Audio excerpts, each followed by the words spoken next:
आज विश्व पर्यावरण दिवस के अवसर पर आप सबों को बुलानी संवेदना ग्रुप की ओर से हार्दिक शुभकामनाएं।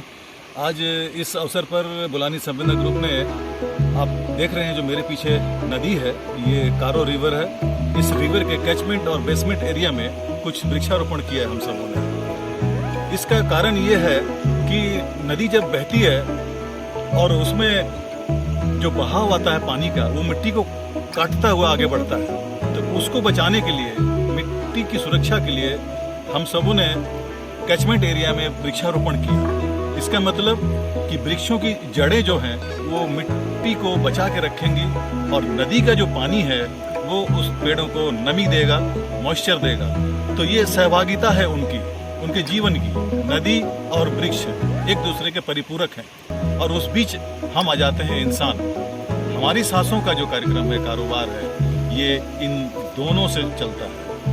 ऑक्सीजन वृक्षों से मिलता है और जीवन नदी से मिलता है। जब नदी और जीवन की बात करते हैं तो नदी को जीवित इकाई माना गया है, यानी एक जिंदा इंसान में जो लक्षण पाए जाते हैं वो एक नदी में भी पाए जाते हैं। नर्मदा अष्टक में भी लिखा हुआ है कि जीवित जो इंसान होते हैं या जीवित जो जंतु होते हैं उनमें कुछ लक्षण दिखाई देते हैं, जैसे सांस लेना, उनमें गतिशील होना, अपनी से संतानें पैदा करना, ये उनमें लक्षण पाए जाते हैं। नदी में भी ये बातें हम देख पाते हैं।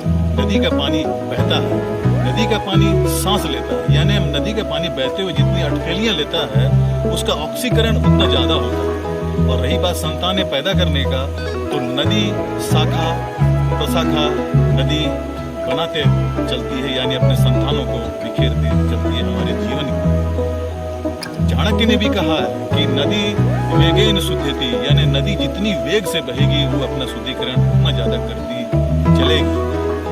आपके यजुर्वेद के 13वें अध्याय के पहले श्लोक में भी लिखा हुआ है कि हे सरिताओ, आपका जल गतिमान हो, आपका जल प्रवाहमान हो, आप कलकल ध्वनि से आप बहते हुए आगे बढ़ें। ध्वनि यानी नाद, जो आवाज पैदा होती है, जो नाद पैदा होती है, उस नाद से ही ये नाम पड़ा इस जल समूह का नदी। तो ये हमारे शास्त्रों में सुंदर वर्णन है इसका। और रही विश्व पर्यावरण दिवस की, तो यूएनओ में 1972 को ये पारित हुआ था प्रस्ताव कि विश्व पर्यावरण दिवस मनाया जाए विश्व पर्यावरण सुरक्षा के लिए। और 1974 से ये कार्यक्रम यूनेस्को द्वारा चलाया जा रहा है। फिर एक बार विश्व पर्यावरण दिवस के अवसर पर आप सबों को हार्दिक शुभकामनाएं करते हुए बुलानी संवेदना ग्रुप की ओर से बहुत बहुत